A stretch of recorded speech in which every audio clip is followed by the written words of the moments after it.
அனைவருக்கும் வணக்கம். மண்ணில் மூடிய விதையாக இரு, பிறர் உன்னை தூற்றும் பொழுதும் அமைதியாக. உன் வளர்ச்சியை கண்டு அவர்களே வியந்து நிற்பார்கள் ஊமையாக என்று கூறி இன்றைய வகுப்பில் நாம் தொடர்ந்து பார்த்து கொண்டு வருகின்ற BNSS 2023 சாப்டர் 20 பார்க்குறோம். இது என்னது? நடுவர் நீதிமன்றத்தின் முன்னால் நடைபெறுகின்ற அந்த பிடிக்கட்டளை வழக்குகள். அதில் நம்ம என்ன பண்ணுறோம்? பிஏ பார்க்குறோம். எது? காவலுடைய அறிக்கை இருக்குல்ல, அதர் தேன் போலீஸ் ரிப்போர்ட், அதை பார்த்து கொடுக்குறோம். அது 267 to 270.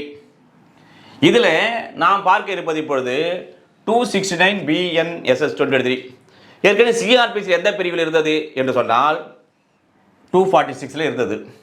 இப்போது ஆல்ரெடி இந்த 246 ஏற்கனவே நம்ம வீடியோ இருக்குது யூடியூப்பில். இப்போது புதியதாக BNS 2023 சப்செக்ஷன் 7 சேர்க்கப்பட்டிருக்கின்றது. இதுதான் newly order.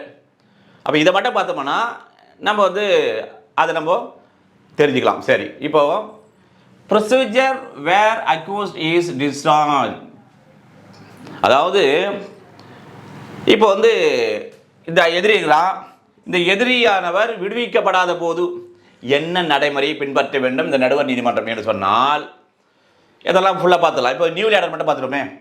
Where despite giving opportunity to the prosecution and after taking all reasonable measures under this sanitha, if the attendance of the prosecution witnesses under subsection 5 and 6 cannot be secured for, it shall be deemed that such witness has not been examined for not being available, and the magistrate may close the prosecution evidence for reasons to be recorded in writing and proceed with the case on the basis of the materials on records.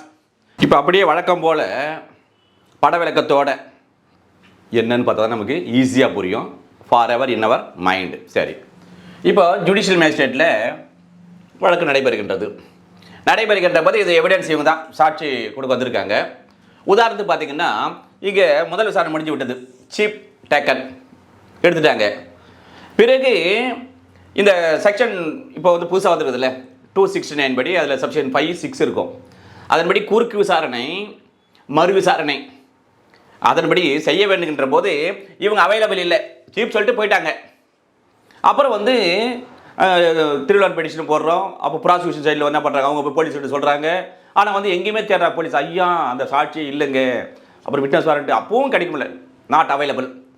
அப்படி என்றால் அவ்வாறு அந்த சாட்சியை மீண்டும் அடைத்து குறுக்கு விசாரணை செய்வதற்கும் அது மாதிரி அது மறுசாரி செய்வதற்கும் இந்த ப்ராசிக்யூஷனுக்கு வாய்ப்புகள் கொடுத்தும் அவர்கள் அவைலபிள் இல்லாத போது நீதிமன்றமானது என்ன நடைமுறையை பின்பற்ற வேண்டும்.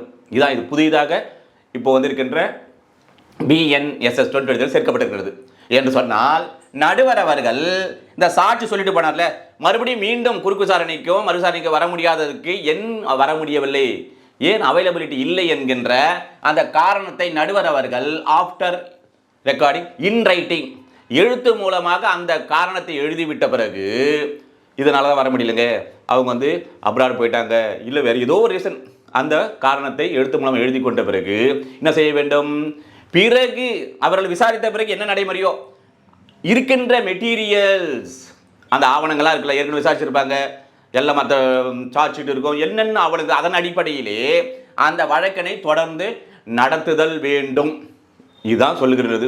எனவே இந்த பிரிவானது எங்கே சொல்லப்பட்டது புதிதாக என்று சொன்னால் 269 ஆஃப் BNSS 2023 ஏற்கனவே சிஆர்பிசியில் எந்த பிரிவில் இருந்தது என்றால் 246 இருந்தது.